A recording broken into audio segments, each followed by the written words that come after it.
네, 안녕하세요. 여러분들 반갑습니다. 금융과 에너지 업종을 누구보다 쉽게 알려주는 데이업 멘토 권혁철입니다. 오늘은 S-OIL이라는 기업 리뷰해 보도록 할 텐데요. 여러분들도 아시다시피 S-OIL은 석유화학 기업으로 윤활유, 정유 등 사업을 정의하고 있는 기업이죠. 그래서 사실 S-OIL 같은 경우 유가 움직임에 따라서 주가의 변동성이 상당 부분 나타났었던 부분이 있었는데, 오늘 제가 말씀을 드리고 싶은 내용은 유가의 움직임보다는 이제는 특정 제품 수요가 늘어날 가능성에 대해서 얘기 나눠보도록 하려고 합니다.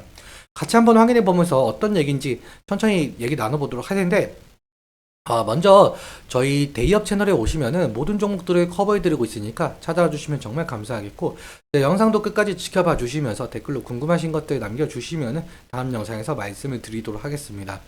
그럼 S-OIL 바로 보도록 할게요. 일단 여러분들도 아시다시피 S-OIL 같은 경우 정유 부분 그리고 윤활유 부분, 석유화학 부분으로 나뉘고 있는 기업이죠. 매출 비중도 좀 함께 살펴보자면 정유 부분이 79.1% 차지하면서 대부분 차지하고 있는데요. 그런데 제가 오늘 여기 말씀을 드릴 부분은 여기 윤활유 부분입니다. 윤활유 부분 매출액이 상승할 가능성이 있는데요. 그 이유에 대해서 좀 하나하나씩 풀어보려고 합니다. 일단 윤활유 같은 경우 여러분들도 아시다시피 이 기계, 이 기계 요소 사이사이 마찰을 줄이기 위해서 바르는 기름이잖아요. 그런데 윤활유에도 종류가 상당히 많더라고요. 제가 S-OIL 홈페이지에 들어가서 이 제품군을 좀 살펴봤는데, 이 제품군이 좀 상당히 많더라고요. 그런데 제가 여기서 주목하고 있는 제품군은 절연유. 이 절연유는 전기 절연유로 여기 나와 있듯이 변압기 보호 성능, 그리고 장시간 효율적인 운전을 보장을 해준다. 즉 구체적 용도가 변압기이거든요. 그렇다면 왜 전기 절연유가 매출 비중이 커질지에 대해서 하나하나씩 좀 살펴보도록 할게요. 일단 전기 절연유 같은 경우는 OT라고 불리고 있는데, 오일 오브 트랜스포머, 즉 변압기 오일이에요. 보통 변압기는 이렇게 유입식 몰드형으로 구분이 되고 있는데, 이 전기 절연유 같은 경우는 이 유입식에 충진되는 절연체이죠. 사실 유입식이라는 말 그 자체가 기름 유자 해서 오일이 들어간 변압기라는 소리인데요.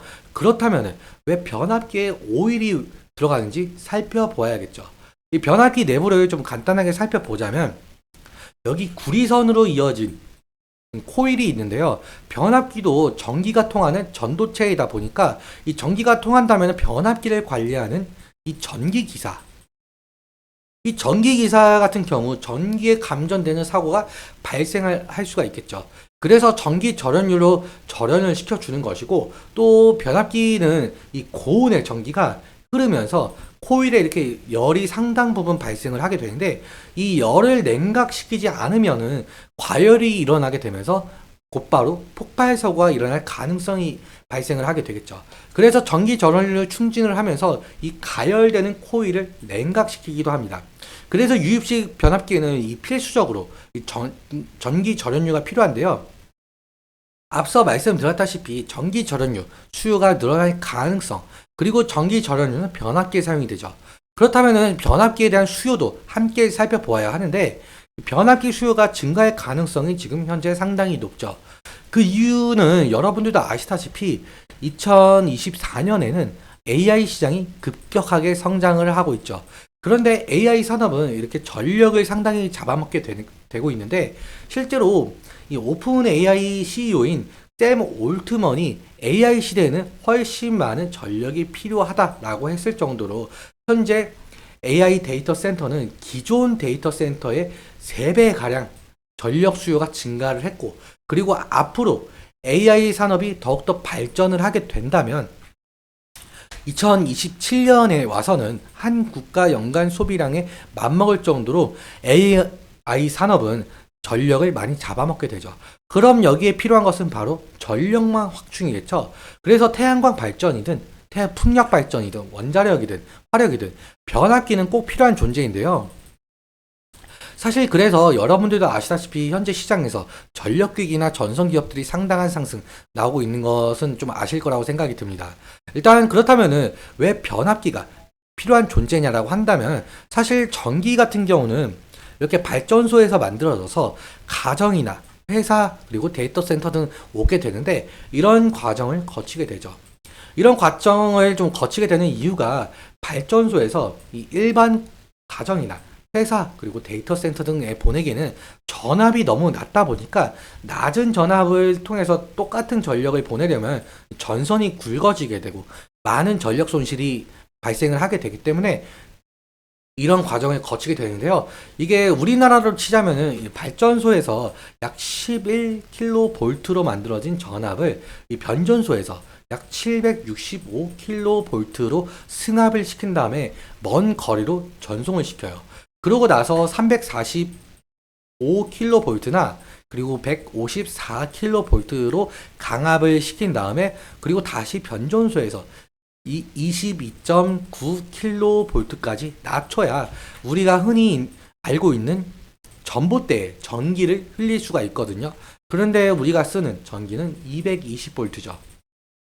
여기서 우리가 흔히 보는 주상 변압기로 220V로 만들어 주면서 각 가정이나 회사에 전기를 보내는 거죠. 이 과정이 상당히 복잡한데 다시 좀 정리하자면 이렇게 전력 인프라만 구축을 하려면 이 과정 모두에 상당히 많은 변압기 종류와 개수가 들어갑니다. 유입식이든 몰드식이든 이 주상 변압기든. 그래서 상당히 많은 변압기가 들어가는 만큼 전기 절연 유도도 필수적으로 수요가 증가할 가능성이 있겠죠. 그렇다면 S-오일의 매출도 긍정적으로 잡힐 가능성이 있고 주가에도 상당 부분 긍정적으로 영향이 가겠죠. 그러면 차트 한번 살펴보도록 할게요. 사실 S-오일 같은 경우 유가의 움직임에 따라서 변동성이 좀 상당히 큰데요. 이제는 앞서 말씀드린 것처럼 AI 테마에 편승해서 흐름이 나올 가능성 또한 배제할 수는 없을 것 같습니다. 일단 지지라인 같은 경우 제가 미리 선을 좀 그어봤는데 사실 유가 움직임에 따라서 변동성이 크다 보니까 뭐 지지라인이 크게 의미가 없을 수는 있겠지만 그래도 장기 이평선이 120일, 240일 이평선과 그리고 60일 이평선 사이에서 좀 지지가 받을 확률이 큰데요. 작년 이 8월과 9월 사이에서도 이 부분에서 지지를 받고 올라간 모습을 좀 보실 수가 있죠. 그래서 이 부분을 지지를 받고 재차 상승할지는 좀 지켜봐야겠는데요. 만약 이탈 시에는 이 전저점 부분이 될 가능성이 크겠죠. 사실 전저점까지 이탈을 하게 된다면 리스크적인 관리는 필요하겠는데요. 상승 시에는 흔히 심리선이라고 불리고 있는 이 21일 이평선 돌파가 상당히 중요할 것으로 보이고 있습니다. 이 21일 이평선을 돌파를 하면서 다시금 상승 추세로 넘어갈지 이 부분은 좀 지켜봐야 할 것 같고 그리고 앞으로 S-오일의 유가 움직임 상당히 중요하죠. 그런데 사실상 기업이라는 것은 매출이 나와줘야 운영이 되겠죠. 그래서 각 제품의 모멘텀도 상당히 중요할 것으로 보이고 있습니다. 오늘은 여기까지 말씀을 드리면서 오늘 내용 여러분들께 도움이 되셨다면 구독과 좋아요 부탁드리고 그리고 말씀드린 내용과 차트적인 부분에 대해서는 제 개인적인 견해가 있을 수밖에 없기 때문에 여러분들의 주관적인 견해와 함께 투자를 하여 현명한 선택하셨으면 좋겠습니다. 오늘도 시청해주셔서 너무 감사하고 지금까지 멘토 권혁철이었습니다. 감사합니다.